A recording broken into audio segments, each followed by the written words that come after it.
निराकार परमात्मा शिव बाबा द्वारा ब्रह्मा तन में अवतरित हो ब्रह्मा मुख द्वारा उच्चारित महावाक्य मुरली दिनांक 21 अप्रैल 2025। मीठे बच्चे, बाप आया है तुम्हें करंट देने।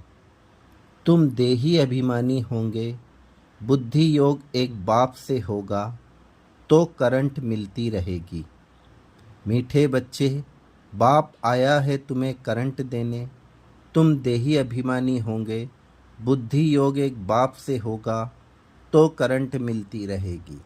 प्रश्न, सबसे बड़ा आसुरी स्वभाव कौन सा है जो तुम बच्चों में नहीं होना चाहिए? सबसे बड़ा आसुरी स्वभाव कौन सा है जो तुम बच्चों में नहीं होना चाहिए? उत्तर, अशांति फैलाना। यह है सबसे बड़ा आसुरी स्वभाव। अशांति फैलाने वाले से मनुष्य तंग हो जाते हैं। वह जहाँ जाएंगे वहाँ अशांति फैला देंगे। इसलिए भगवान से सभी शांति का वर मांगते हैं। गीत, यह कहानी है दीवे और तूफान की। फिर आज मुरली से शिव बाबा ने हम बच्चों को धारणा के लिए मुख्य सार बताया, जिसका पहला पॉइंट है, पढ़ाई में बहुत बहुत कमाई है, इसलिए कमाई खुशी खुशी से करनी है।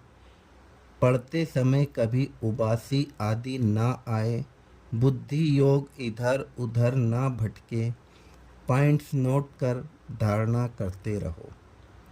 दूसरा, पवित्र बन बाप के दिल का प्यार पाने का अधिकारी बनना है। सर्विस में होशियार बनना है। अच्छी कमाई करनी और करानी है। वरदान, मरजीवा जन की स्मृति से सर्व कर्म बंधनों को समाप्त करने वाले कर्मयोगी भव। मरजीवा जन की स्मृति से सर्व कर्म बंधनों को समाप्त करने वाले कर्मयोगी भव।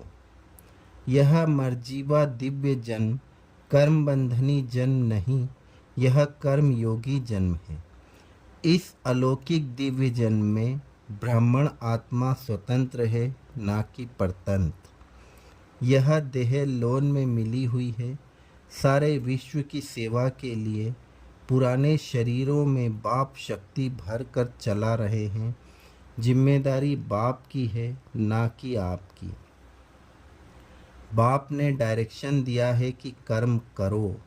आप स्वतंत्र हो, चलाने वाला चला रहा है।